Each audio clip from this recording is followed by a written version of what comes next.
Bruce Lee chegou aos Estados Unidos como um imigrante com poucos recursos, mas com um talento extraordinário.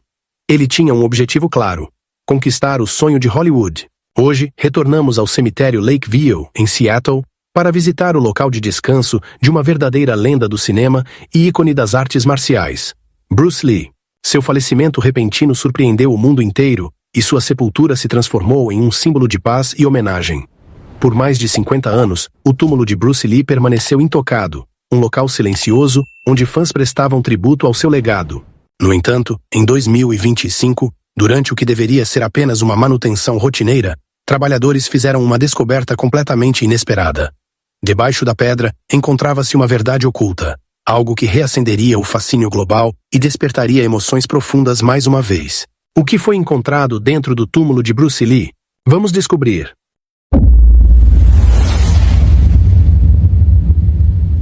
Como tudo começou.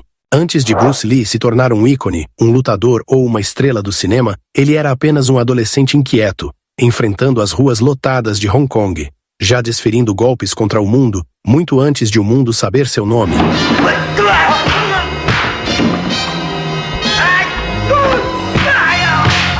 Aquele fogo inicial, cru e indomado, se tornaria a base de um legado que mudaria tudo. O cinema de artes marciais e a forma como o Oriente e o Ocidente se viam mutuamente.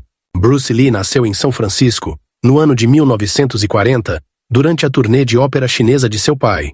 Mas suas raízes estavam fincadas em Hong Kong.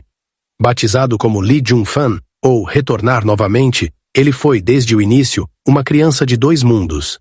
Crescer em uma Hong Kong pós-guerra significava aprender a se virar, muitas vezes, literalmente com os próprios punhos. Na adolescência, Bruce já era um lutador de rua habilidoso, rápido com os golpes e ainda mais afiado com a mente. Esse talento bruto encontrou disciplina quando ele começou a treinar com o grande mestre do Wing Chun, Ip Man. Naquele estúdio, Bruce aprendeu mais do que apenas técnicas de luta. Ele começou a moldar uma filosofia pessoal que valorizava a flexibilidade, a eficiência e a expressão contínua de si mesmo. Aos 18 anos, após uma série de brigas nas ruas e preocupações com sua segurança, Bruce retornou aos Estados Unidos. Chegou a Seattle com quase nenhum dinheiro, mas com uma determinação impossível de ser ignorada. Ele se matriculou na Universidade de Washington, onde estudou filosofia, e abriu sua primeira escola de artes marciais. O que diferenciava Bruce não era apenas a técnica, era quem ele escolhia ensinar.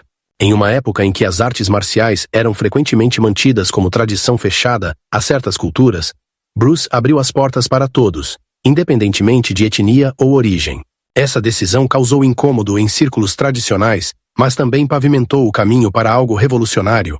Misturando o Wing Chun com boxe, esgrima e suas próprias ideias sobre combate e movimento, Bruce desenvolveu o Jeet Kune Do, sua expressão pessoal das artes marciais. Não era apenas um estilo de luta, mas uma rejeição à rigidez dos métodos fixos. Absorva o que é útil, ele escreveria mais tarde. Descarte o que não é. Hollywood acabou chamando. Escalado como Kato na série O Besouro Verde, Bruce transformou um papel secundário em um fenômeno cultural. Tanto que, em alguns países, o programa foi literalmente renomeado como O Show do Kato. Mas Hollywood ainda não estava pronta para um protagonista de origem chinesa. Frustrado com estereótipos e barreiras raciais, Bruce voltou para Hong Kong, onde decidiu assumir o controle total de sua trajetória. Ele escreveu, dirigiu, coreografou e atuou em uma sequência de sucessos como A Fúria do Dragão e O Voo do Dragão. Filmes que não apenas mostravam sua habilidade, mas também quebravam barreiras culturais e batiam recordes de bilheteria no mundo inteiro. Infelizmente, Bruce Lee faleceu em 1973, aos 32 anos de idade, com muitos sonhos ainda pela frente. Mas o que ele deixou, seus ensinamentos, sua filosofia e seus filmes, só se fortaleceu com o tempo. E em 2025, quando seu túmulo foi reaberto pela primeira vez em décadas, o mundo descobriu que a sua história estava longe de terminar. Um lugar de descanso em Seattle. De todos os lugares onde Bruce Lee poderia ter sido sepultado, poucos imaginavam que seu local de descanso final seria um cemitério tranquilo em Seattle. Bruce Lee está aqui, em Seattle. Foi aqui que ele fundou sua primeira escola de filosofia. Então, isso é algo realmente significativo. Hong Kong, a cidade onde sua fama explodiu, e onde milhões o consideravam um herói nacional, parecia a escolha mais óbvia. Mas para Linda Lee Cadwell, sua viúva, a decisão não foi baseada em expectativas públicas, e sim em uma verdade pessoal. Seattle não era apenas um lugar onde Bruce havia morado. Era onde sua jornada de verdade havia começado. Anos antes da fama, das capas de revista e dos contratos com o cinema, Bruce era apenas um jovem determinado, tentando compartilhar sua visão sobre as artes marciais. Foi em Seattle que ele abriu sua primeira escola, ensinou alunos de todas as origens e desenvolveu as filosofias que mais tarde dariam forma ao Jeet Kune Do.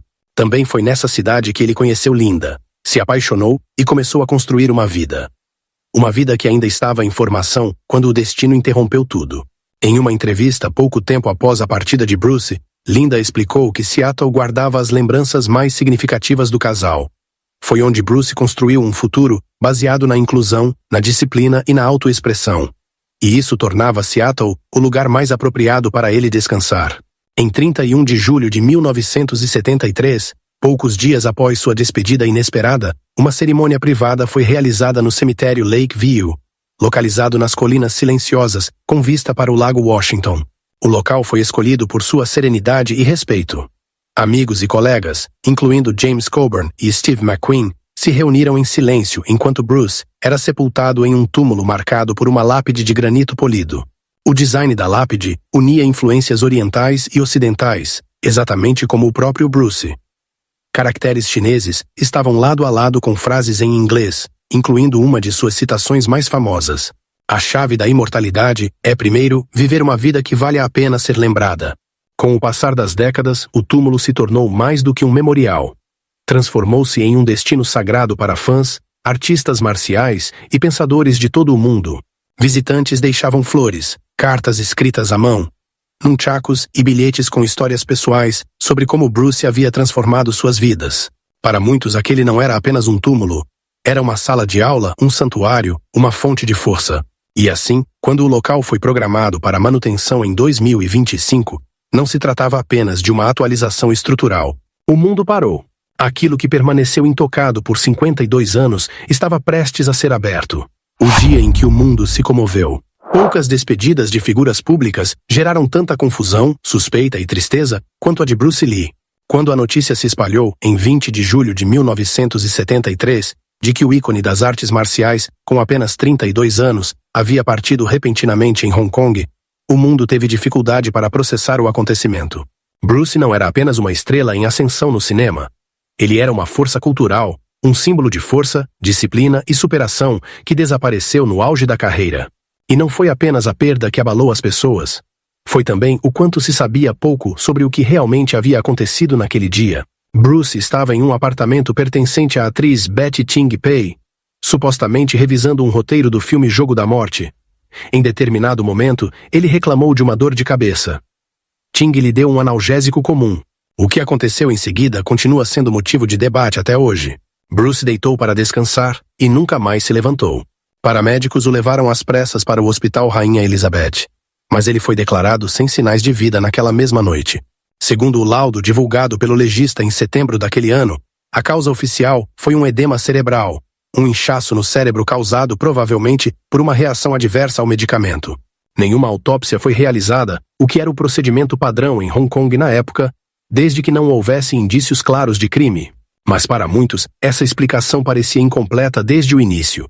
Rumores se espalharam rapidamente. Alguns acreditavam que as tríades, os grupos de crime organizado mais temidos de Hong Kong, estariam envolvidas. Bruce teria se recusado a seguir suas regras. Teria isso sido motivo suficiente para silenciá-lo? Outros suspeitavam de envenenamento ou de uma reação à presença de substâncias como a cannabis em seu organismo. Embora os médicos tenham afirmado que a quantidade não era suficiente para causar nenhum efeito grave. Uma investigação conduzida ainda naquele ano apoiou o laudo médico, descartando qualquer envolvimento suspeito. Mesmo assim, o mistério persistiu. Como alguém em plena forma física poderia colapsar de forma tão repentina e sem aviso? O sentimento de luto foi avassalador. Em Hong Kong, dezenas de milhares de pessoas tomaram as ruas em comoção. No mundo inteiro, fãs e amigos prestaram suas homenagens. Sua esposa, Linda Lee, permaneceu no centro de tudo. Profundamente abalada, mas firme, garantindo que seu companheiro recebesse todas as honras que merecia. Uma filosofia. Muito além das telas. Mais do que sua velocidade impressionante ou sua fama no cinema, O verdadeiro legado de Bruce Lee está na filosofia que desafiou as pessoas a repensarem não apenas como lutar, mas como viver.